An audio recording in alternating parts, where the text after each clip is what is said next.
नमस्कार, जय हिंद साथियों। एक बार फिर से स्वागत है आपका मेरे यूट्यूब चैनल स्टडी विद सागर में। आशा करता हूँ आप सभी लोग अच्छे होंगे और आपकी तैयारी अच्छी चल रही होगी। देखिए, उत्तराखंड पुलिस कांस्टेबल के लिए आज से हम लोग टेस्ट सीरीज स्टार्ट करने वाले हैं।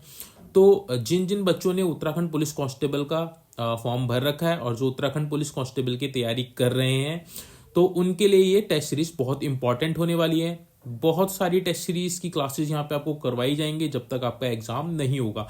तो आप इस कंप्लीट टेस्ट सीरीज में हमारे साथ बने रहिएगा अगर आपने उत्तराखंड पुलिस कांस्टेबल का एग्जाम क्रैक करना है तो। ठीक है, साथ में जो बच्चे देखिए यूके ट्रिपल एस सी यानी कि समूह गौ के अन्य भर्तियों की तैयारी कर रहे हैं, जैसे वन आरक्षी, कनिष्ठ सहायक, तो उनके लिए भी ये इक्वली इंपॉर्टेंट है। ठीक है, तो इसमें हम लोग उत्तराखंड के जितने भी इंपॉर्टेंट क्वेश्चंस हैं उनको हम लोग यहाँ पे डिस्कस करेंगे। टेस्ट सीरीज हम लोग यहाँ पे चलाने जा रहे हैं आज से। ठीक है, अगर आपको टेस्ट सीरीज अच्छी लगेगी तो प्लीज कमेंट बॉक्स में मेंशन कीजिएगा ताकि मैं इसको कंटिन्यू रखूं। ठीक है, तो चलिए आज की जो टेस्ट सीरीज है इसको हम लोग आज पहले क्वेश्चन से स्टार्ट कर लेते हैं। क्वेश्चन है नंबर 1, खेल मंत्रालय द्वारा उत्तराखंड के किस प्रशिक्षक को द्रोणाचार्य पुरस्कार 2024 से सम्मानित किया गया?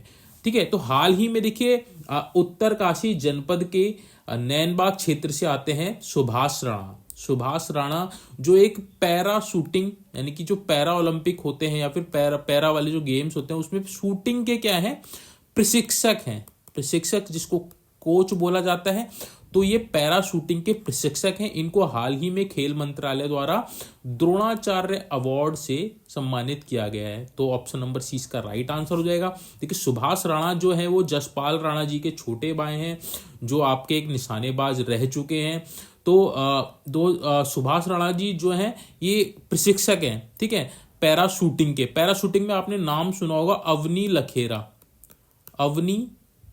लखेरा। इन्होंने देखिए क्या किया था, 2024 में जो आपके पैरा ओलंपिक्स हुए थे पेरिस में। ठीक है, तो पेरिस में जो पैरा ओलंपिक्स हुए थे उसमें अवनी लखेरा ने गोल्ड मेडल जीता था। इनके कोच कौन है? सुभाष राणा है। तो इनके इस प्रदर्शन के लिए, योगदान के लिए खेल मंत्रालय द्वारा द्रोणाचार्य पुरस्कार 2024 से सम्मानित किया गया। तो उत्तराखंड के लिए बहुत गर्व की बात है। उत्तरकाशी जनपद के नैनबाग क्षेत्र से आते हैं, चिलामू गांव के ये निवासी हैं। ठीक है, तो ऑप्शन नंबर सी इसका राइट आंसर हो जाएगा। इंपॉर्टेंट क्वेश्चन है परीक्षा की दृष्टि से।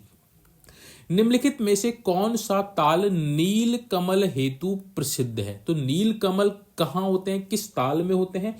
तो ये होते हैं आपके बासुकी ताल है। बासुकी ताल में आपके कौन से होते हैं? नील कमल होते हैं। तो यानी कि बासुकी ताल जो है आपका नील कमल के लिए प्रसिद्ध है। ऑप्शन ए इसका राइट आंसर हो जाएगा। अगला क्वेश्चन है, हेनले पासपोर्ट इंडेक्स 2025 में भारत किस स्थान पे रहा है? तो हेनले, देखिए हेनले एक आपकी संस्था है जो हर साल पासपोर्ट सूचकांक जारी करता है कि किस देश का जो पासपोर्ट है वह सबसे ज्यादा पावरफुल है। ठीक है, तो पावरफुल की बात करें तो 2025 में जो इंडेक्स जारी किया गया है हेनले द्वारा, इसमें भारत का जो स्थान है 85वां रहा है, 85th रैंक मिली है। इससे पहले 2024 में ये किस स्थान पे रहा था? 80 स्थानवे पे रहा था। अब ये फिसल के आपका 85वें स्थान पे पहुंच चुका है, यानी कि इसका जो प्रदर्शन है घट गया है। ठीक है, तो इसका जो राइट आंसर क्या हो जाएगा? ऑप्शन नंबर सी हो जाएगा। हेनले पासपोर्ट इंडेक्स 2025 में भारत 85वें स्थान पे रहा है।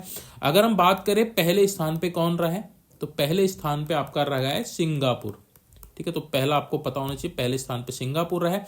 आखिरी यानी कि लास्ट पोजीशन पे कौन रहा है? तो ये रहा है आपका अफगानिस्तान। ठीक है, तो आपको दोनों याद होने चाहिए, पहले स्थान पे सिंगापुर, लास्ट स्थान पे अफगानिस्तान। भारत की रैंक इसमें 85th रही है हेनले पासपोर्ट इंडेक्स 2025 में। अगला क्वेश्चन है आपका, हिमालय का महाकुंभ नंदा राजजात पुस्तक के लेखक कौन है? ठीक है, तो नंदा राजजात हिमालय का महाकुंभ पुस्तक के लेखक कौन है? तो इसका जो right answer option number C हो जाएगा, रमेश पोखरियाल निशंक। जो आपके सांसद हैं रमेश पोखरियाल निशंक, इन्होंने हिमालय का महाकुंभ नंदा राजजात पुस्तक लिखी है। ठीक है, तो राइट आंसर क्या हो जाएगा? ऑप्शन नंबर सी हो जाएगा, रमेश पोखरियाल निशंक। आगे बढ़ते हैं, अगला क्वेश्चन देख लेते हैं। अगला क्वेश्चन, उत्तराखंड राज्य में समान नागरिक संहिता यूसीसी कब लागू हुई? तो देखिए यूसीसी आप बहुत टाइम से इसका नाम सुन रहे होंगे, फाइनली उत्तराखंड पहला राज्य बन गया है यूसीसी लागू करने वाला। ठीक है, तो स्वतंत्रता के बाद अपना यूसीसी कानून लाने वाला उत्तराखंड पहला राज्य बन गया है, जिसको 27 जनवरी 2025 को लागू कर दिया गया है। ठीक है, तो लागू कब हुआ? ये हुआ आपका 27 जनवरी 2025 को। ठीक है, तो ऑप्शन नंबर डी इसका राइट आंसर हो जाएगा। मोस्ट इंपॉर्टेंट क्वेश्चन है परीक्षा के लिए। अगला क्वेश्चन है, वर्ष 2024 में प्रकाशित पुस्तक हिमांक और क्वथनांक के बीच के लेखक कौन है? तो एक पुस्तक है आपकी हिमांक और क्वथनांक के बीच। इस पुस्तक को किसने लिखा है? तो ये पुस्तक लिखा है शेखर पाठक जी। इसके लेखक कौन है? शेखर पाठक। शेखर पाठक जी ने लिखी है हिमांक और क्वथनांक के बीच। ऑप्शन नंबर सी इसका राइट आंसर हो जाएगा। अगला क्वेश्चन देख लेते हैं। अगला क्वेश्चन आपका निम्न में से कौन सा कुंड चमोली जनपद में स्थित नहीं है? ये आपसे पूछा है। ठीक है, तो देखिए होम कुंड आपका चमोली जनपद में स्थित है। ठीक है, बैराज कुंड ये भी आपका चमोली जनपद में है। त्रिकोण कुंड ये भी आपका चमोली जनपद में है। उदक कुंड आपका चमोली जनपद में नहीं है। ठीक है, तो इसका राइट आंसर हो जाएगा उदक कुंड। अब बात करें उदक कुंड किस जनपद में है, तो ये आपका रुद्रप्रयाग जनपद में स्थित है। ठीक है, तो ये रुद्रप्रयाग जनपद में स्थित है। केदारनाथ मंदिर आपने सुना होगा, केदारनाथ मंदिर से 100 मीटर की दूरी पे ये आपका उदक कुंड है। कहा जाता है कि जो केदारनाथ में जो शिवलिंग है, शिवलिंग पे जो भी आपका पानी चढ़ाया जाता है या फिर जो आपका जल चढ़ाया जाता है वह उदक कुंड में ही आता है। यहाँ से जो लोग होते हैं, श्रद्धालु होते हैं, इसको भरकर अपने घर लेके जाते हैं। ठीक है, तो उदक कुंड कहाँ है आपका? रुद्रप्रयाग में है। ठीक है, ऑप्शन नंबर डी इसका राइट आंसर हो जाएगा। बाकी सारे आपके चमोली जनपद में स्थित हैं। आगे बढ़ते हैं। अगला क्वेश्चन है, गणतंत्र दिवस 2025 की परेड में उत्तराखंड की झांकी को देश में कौन सा स्थान प्राप्त हुआ है? तो देखिए हाल ही में जो 26 जनवरी 2025 में जो परेड हुई थी, उसमें उत्तराखंड की जो झांकी थी उसको तीसरा स्थान मिला है। ठीक है, तो थर्ड पोजीशन पर रही है उत्तराखंड की झांकी। हमारी ये जो झांकी थी उत्तराखंड राज्य की, इसका ये किस पे आधारित थी? तो ये आधारित थी आपके सांस्कृतिक विरासत एवं साहसिक खेल। ठीक है, तो इस पे हमारी ये आधारित थी झांकी उत्तराखंड की, जिसको तीसरा स्थान मिला है। ऑप्शन नंबर 20 का राइट आंसर हो जाएगा। आगे बढ़ते हैं, अगला क्वेश्चन देख लेते हैं। अगला क्वेश्चन है आपका, उत्तराखंड राज्य सरकार द्वारा हाल ही में छठे वित्त आयोग का गठन किसकी अध्यक्षता में किया गया? तो हाल ही में देखिए उत्तराखंड राज्य सरकार द्वारा छठे वित्त आयोग का गठन किया गया है। इसके जो अध्यक्ष हैं कौन है? तो इसके जो अध्यक्ष है वह आपके N Ravishankar. Option number C इसका राइट आंसर हो जाएगा। ये देखिए जो आपका छठा वित्त आयोग है, इसकी जो समिति है इसमें 3 सदस्य हैं टोटल। ठीक है, 3 सदस्य हैं। एक तो आपने पढ़ लिया एन रविशंकर हो गए जो इसके अध्यक्ष हैं। ठीक है, तो अध्यक्ष तो आपके कौन हो गए? एन रविशंकर के। 2 सदस्य और कौन कौन से हैं उनका नाम भी आपको पता होना चाहिए। ठीक है, तो जो 2 अन्य सदस्य हैं, एक तो है आपके PS जंगपांगी, PS जंगपांगी। ठीक है, और जो दूसरे हैं वे आपके MC जोशी।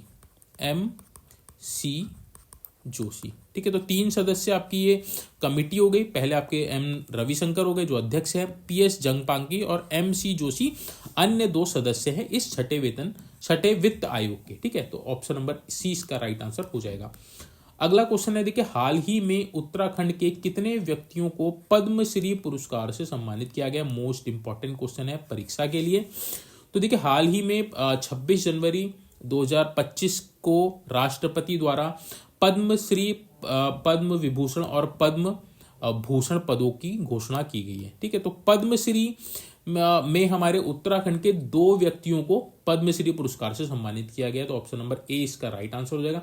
इन 2 व्यक्तियों के नाम आपको पता होने चाहिए। ठीक है, तो एक तो है श्रीमती राधा बहिन भट्ट, श्रीमती राधा बहिन भट्ट।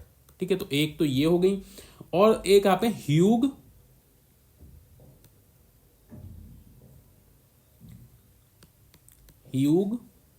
और कॉलिन गेंटजर। ठीक है, तो नाम याद रखना है। राधा बहन भट्ट हो गई एक ह्यूग कॉलिन गेंटजर। ह्यूग और कॉलिन गेंटजर, इनको मरणोपरांत मिला है। ठीक है, तो इनको मरणोपरांत मिला है और राधा बहन भट्ट जी को मिला है। तो दो व्यक्ति हैं जिनको पद्मश्री पुरस्कार मिला है उत्तराखंड से। ठीक है, तो उत्तराखंड की हम यहाँ बात कर रहे हैं। अगर हम बात करें तो देखिए कौन कौन से मैंने बताया कौन कौन से पुरस्कार। एक तो आपका पद्म विभूषण। ठीक है, ये कितने व्यक्तियों को मिला है? जो पद्म विभूषण मिला है ये आपको मिला है 7 लोगों को। पद्म विभूषण 7 लोगों को मिला है। पद्म भूषण की बात करें, पद्म भूषण कितने व्यक्ति को मिला? तो 19 व्यक्ति को पद्म भूषण मिला है। और बात करें पद्मश्री, ठीक है, पद्मश्री की बात करें तो पद्मश्री कितने लोगों को मिला है? 113 लोगों को मिला है। तो ये आपको डिजिट याद होनी चाहिए। पद्म विभूषण 7 लोगों को, पद्म भूषण 19 लोगों को, पद्मश्री 113 लोगों को। यहाँ क्वेश्चन पूछा था उत्तराखंड के कितने व्यक्तियों को पद्मश्री पुरस्कार मिला है? तो देखिए 113 में से 2 व्यक्ति ऐसे हैं जो उत्तराखंड से बिलोंग करते हैं, राधा बहन भट्ट और ह्यूग और कोलिन गेंटजर, जिनको मरणोपरांत पद्मश्री पुरस्कार सम्मानित किया है। ऑप्शन नंबर ए इसका राइट आंसर हो जाएगा। आगे बढ़ते हैं, अगला क्वेश्चन देख लेते हैं। अगला क्वेश्चन है आपका, वर्ष 2024 में सिनला दर्रे के साथ दूसरे किस पर्यटक स्थल को ट्रैक ऑफ द ईयर घोषित किया गया है? ठीक है, तो 2 आपके ट्रैक हैं जिनको क्या बोलते हैं कि ट्रैक ऑफ द ईयर घोषित किया गया। 2 पर्यटक स्थल ऐसे, एक तो आपका सिनला दर्रा हो गया, दूसरा आपका सरूताल है। ऑप्शन नंबर 20 का राइट आंसर हो जाएगा। दूसरा आपका सरूताल हो जाएगा। सरूताल को ट्रैक ऑफ द ईयर घोषित किया गया। ऑप्शन नंबर 20 का राइट आंसर हो जाएगा। अगला क्वेश्चन है, अपना पराया, तिखनौरी, बात कट्टी, पक्की पौड़ी आदि किस जनजाति की विवाह रस्में हैं? तो अपना पराया, दिखनौरी, बात कट्टी, पक्की पौड़ी, ये आपकी क्या है? विवाह रस्में हैं। तो किस जनजाति की विवाह रस्में हैं? तो ये आपके थारू जनजाति में मनाई जाती हैं। ठीक है, तो ऑप्शन नंबर 20 का राइट आंसर हो जाएगा। इंपॉर्टेंट क्वेश्चन है, कई बार परीक्षाओं में पूछा गया है। अगला क्वेश्चन है आपका, लोक आभूषण। लोक आभूषण जिसमें माला में सिक्के पिरोए जाते हैं। ठीक है, तो माला बनाई जाती है सिक्के पिरोए की और उसको पहना जाता है। ये लोक आभूषण इस लोक आभूषण को क्या बोलते हैं? तो इसको बोलते हैं आपका हमेल। ठीक है, तो हमेल में क्या होता है? एक माला बनाई जाती है सिक्कों को पिरो के। ठीक है, तो ऑप्शन नंबर सी इसका राइट आंसर हो जाएगा। लोक आभूषण हमेल बोला जाता है उसको। आगे बढ़ते हैं, अगला क्वेश्चन आपका देखिए, खाकी में स्थित प्रज्ञ। तो ये आपकी पुस्तक है खाकी में स्थित प्रज्ञ। इस पुस्तक के लेखक कौन है? ठीक है, तो इस पुस्तक के जो लेखक हैं वह उत्तराखंड के भूतपूर्व पुलिस महानिदेशक यानी कि भूतपूर्व डीजीपी श्री अनिल रतूड़ी जी द्वारा लिखित पुस्तक है। ठीक है, तो ऑप्शन नंबर डी इसका राइट आंसर होगा। खाकी में स्थित प्रज्ञ के लेखक कौन है? श्री अनिल रतूड़ी जी हैं, जो अब उत्तराखंड के पूर्व डीजीपी रह चुके हैं। ठीक है, आगे बढ़ते हैं, अगला क्वेश्चन देख लेते हैं। अगला क्वेश्चन है, भारतीय संविधान का कौन सा अनुच्छेद उपाधियों के उन्मूलन से संबंधित है? यानी कि उपाधियों के अंत से संबंधित है। ठीक है, तो भारतीय संविधान का कौन सा अनुच्छेद बोलता है कि उपाधियों का उन्मूलन किया जाना चाहिए? तो उसका जो राइट आंसर है वह हो जाएगा ऑप्शन नंबर डी। ठीक है, तो अनुच्छेद 18 में है आपका उपाधियों का उन्मूलन। ऑप्शन नंबर डी इसका राइट आंसर हो जाएगा। इंपॉर्टेंट क्वेश्चन है, कई बार परीक्षाओं में पूछा गया। अगला क्वेश्चन है, इंटरनेट में निम्नलिखित में से कौन सा प्रोटोकॉल इंजन की तरह या इंजन के रूप में प्रयोग होता है? तो कौन सा प्रोटोकॉल है जो इंटरनेट में इंजन की तरह प्रयोग होता है? तो वह है आपका ऑप्शन नंबर ए, TCP/IP। ठीक है, ट्रांसमिशन कंट्रोल प्रोटोकॉल और इंटरनेट प्रोटोकॉल, ये आपका प्रोटोकॉल है जो इंटरनेट में इंजन की तरह कार्य करता है। तो ऑप्शन नंबर ए इसका राइट आंसर हो जाएगा। इंपॉर्टेंट क्वेश्चन है, याद रखिएगा।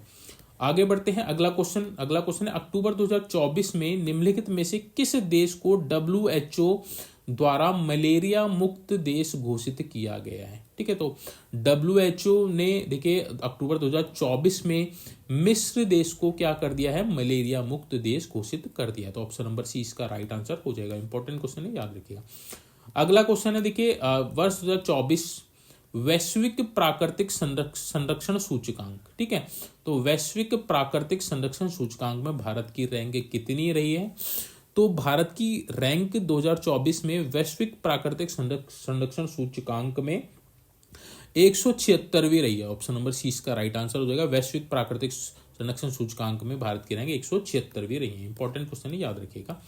अगला क्वेश्चन है आपका, देखिए खो खो विश्व कप 2025 का शुभांकर किसे घोषित किया गया। तो देखिए ये जो खो खो का जो विश्व कप हुआ है, कहाँ हुआ है, नई दिल्ली में हुआ है, और ये पहली बार हुआ है, तो इसलिए इंपॉर्टेंट है।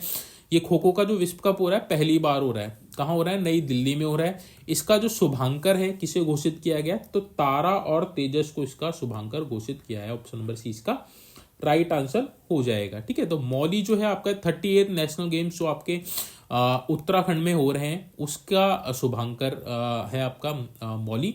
ठीक है, यहाँ विश्व कप, खो खो विश्व कप की बात हो रही है, तो इसका जो शुभांकर है आपका तारा और तेजस है। ठीक है, तो नई दिल्ली में ये खो खो विश्व कप का आयोजन किया जा रहा है। अब इसमें देखिए सबसे इंपॉर्टेंट चीज है, इसको जीता किसने, तो महिला वर्ग में और पुरुष वर्ग में।